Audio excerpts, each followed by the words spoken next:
A man looked so poor that he couldn't even afford a pair of shoes. But the truth was, he was the rightful owner of a fortune worth $500 million.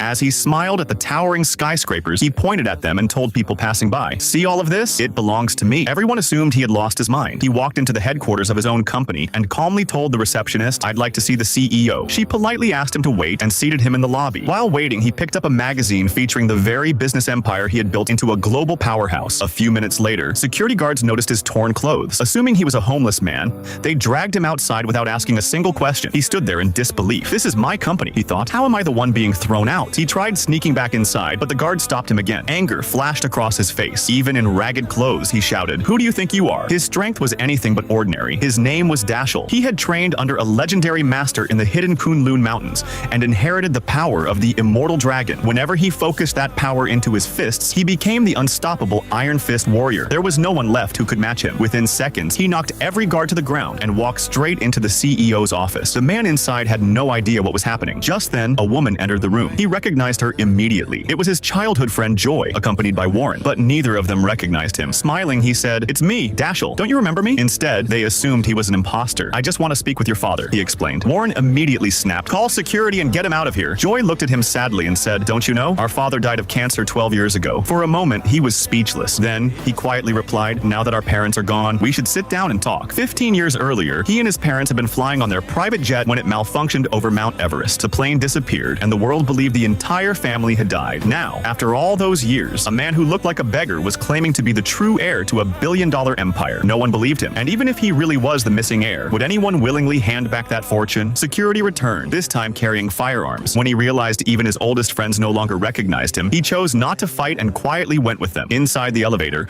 a sharp headache struck. Fragments of the plane crash rushed back into his mind, but he hadn't returned just to reclaim his wealth. He wanted to uncover the truth about what really happened to his parents. Later, he made his way to his old mansion. Looking around, he found the hidden spare key he had left years ago, only to discover the locks had been changed. Determined to get inside, he leaped over the wall with ease. Every corner of the house felt familiar. Then his eyes landed on an old photograph of himself standing beside Joy and Warren. The same people who once called him family had now thrown him out of his own home. The thought broke his heart. Suddenly, a dog started barking behind him. He slowly knelt down and whispered, "It's me, Easy." The dog recognized him instantly, stopped barking, and quietly walked over to his side. He closed the door and stepped onto the balcony where memories of childhood came flooding back. He remembered playing with Joy and Warren for hours. Whenever Warren lost, he'd start a fight, then run to the adults and blame everything on him. He had always stayed silent and taken the blame. Now, even his family's legacy had been stolen from him. At that moment, Joy returned home. This time, he didn't argue with her.